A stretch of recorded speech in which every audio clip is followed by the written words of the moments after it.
पुराने जमाने की बात है। काशी में वीरबाहु नामक एक राजा राज्य करता था। वह अपनी प्रजा को बहुत प्यार करता था। उसके न्याय की चारों तरफ धूम थी। वीरबाहु की रानी का नाम सुमति था। वह बहुत सुंदर थी। अपने माता पिता की इकलौती पुत्री होने के कारण अधिक लाड़ प्यार ने उसे घमंडी बना दिया था। सर्दी के दिन थे। एक दिन रानी अपनी सखियों के साथ गंगा स्नान करने गई। कड़ाके की सर्दी पड़ रही थी। स्नान करके लौटते समय रानी के हाथ पैर ठिठुरने लगे।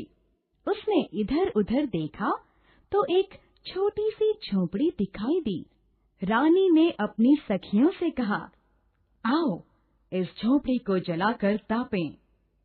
एक सहेली ने कहा, महारानी, यह किसी गरीब की झोपड़ी है, इसे जलाना ठीक नहीं।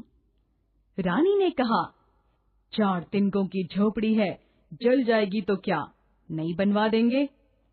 देखते ही देखते झोपड़ी में आग लगा दी गई। हाथ पांव ताप कर रानी अपनी सखियों के साथ राजमहल में लौट आई। वह झोपड़ी एक गरीब ब्राह्मण की थी।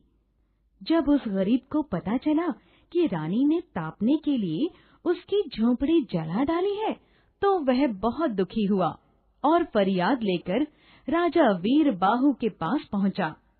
राजा को यह जानकर बहुत दुख हुआ कि महारानी सुमति ने एक गरीब ब्राह्मण की झोपड़ी जला दी। राजा ने महारानी को बुलाया और कहा, तुमने यह क्या किया? एक गरीब की झोपड़ी जला डाली? क्या तुम्हें यह शोभा देता है?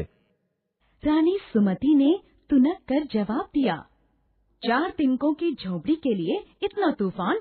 जला दी तो क्या हुआ, नई बनवा दूंगी।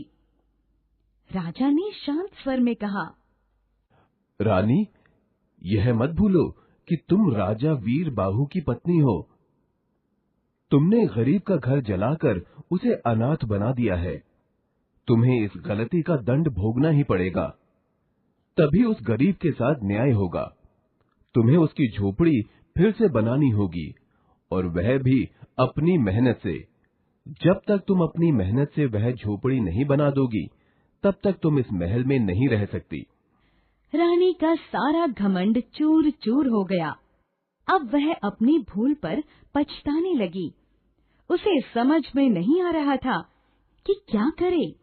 आखिर उसने कमर कसी और जंगल में से लकड़ियां बीन बीन कर बेचने लगी। सर्दी, गर्मी और बरसात की परवाह किए बिना उसने 1 वर्ष तक जी तोड़ परिश्रम किया। जो पैसे मिलते उनमें से आधे पैसे बचाती और आधे में अपना खर्चा चलाती।